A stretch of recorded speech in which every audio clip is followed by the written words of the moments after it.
अम्बावती में एक राजा राज्य करता था। वह बड़ा दानी था। उसी राज्य में धर्मसेन नाम का एक और बड़ा राजा हुआ। उसकी 4 रानियां थीं।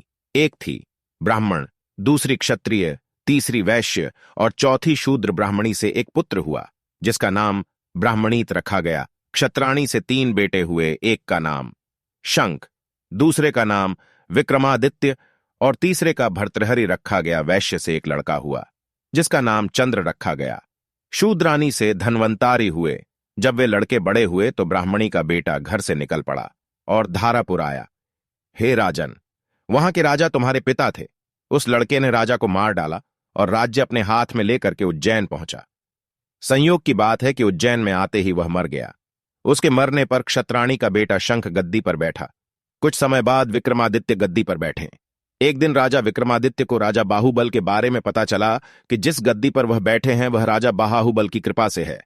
पंडितों ने सलाह दी कि हे राजन, आपको जग जानता है, लेकिन जब तक राजा बाहुबल आपका राज तिलक नहीं करेंगे तब तक आपका राज्य अचल नहीं होगा। आप उनसे राज तिलक करवाओ। विक्रमादित्य ने कहा, अच्छा, और वह अपने ज्ञानी और विश्वसनीय साथी लूतवर्ण को साथ लेकर वहां गए। बाहुबल ने बड़े आदर से उसका स्वागत किया। 5 दिन बीत गए। लूतवर्ण ने विक्रमादित्य को सलाह दी कि जब आप विदा लेंगे तब राजा बाहुबल आपसे कुछ मांगने को कहेंगे। राजा के घर में एक सिंहासन है जिसे साक्षात महादेव ने राजा इंद्र को दिया था और बाद में इंद्र ने बाहुबल को दिया।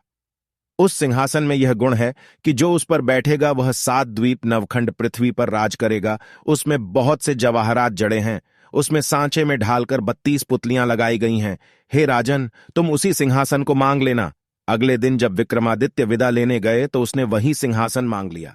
राजा बाहुबल वचन से बंधे थे। बाहुबल ने विक्रमादित्य को उस पर बिठाकर राज तिलक किया और बड़े प्रेम से विदा किया। राजा विक्रमादित्य ने लौटते ही सभा की और पंडितों को बुलाकर कहा, मैं एक अनुष्ठान करना चाहता हूं। आप देखकर बताएं कि मैं इसके योग्य हूं या नहीं। पंडितों ने कहा, आपका प्रताप तीनों लोकों में छाया हुआ है। आपका कोई बैरी नहीं। जो करना हो कीजिए। अपने खानदान के सब लोगों को बुलाइए। 1.25 लाख कन्यादान और 1.25 लाख गायें दान कीजिए। ब्राह्मणों को धन दीजिए। जमींदारों का 1 साल का लगान माफ कर दीजिए। इतना कहकर पुतली रत्न मंजरी बोली, हे राजन, आपने अगर कभी ऐसा दान किया है तो सिंहासन पर अवश्य बैठें। पुतली की बात सुनकर राजा भोज निराश हो गए। आज का दिन तो गया, अब तैयारी करो, कल सिंहासन पर बैठेंगे। इस तरह सिंहासन बत्तीसी की पहली पुतली ने राजा भोज को नहीं बैठने दिया।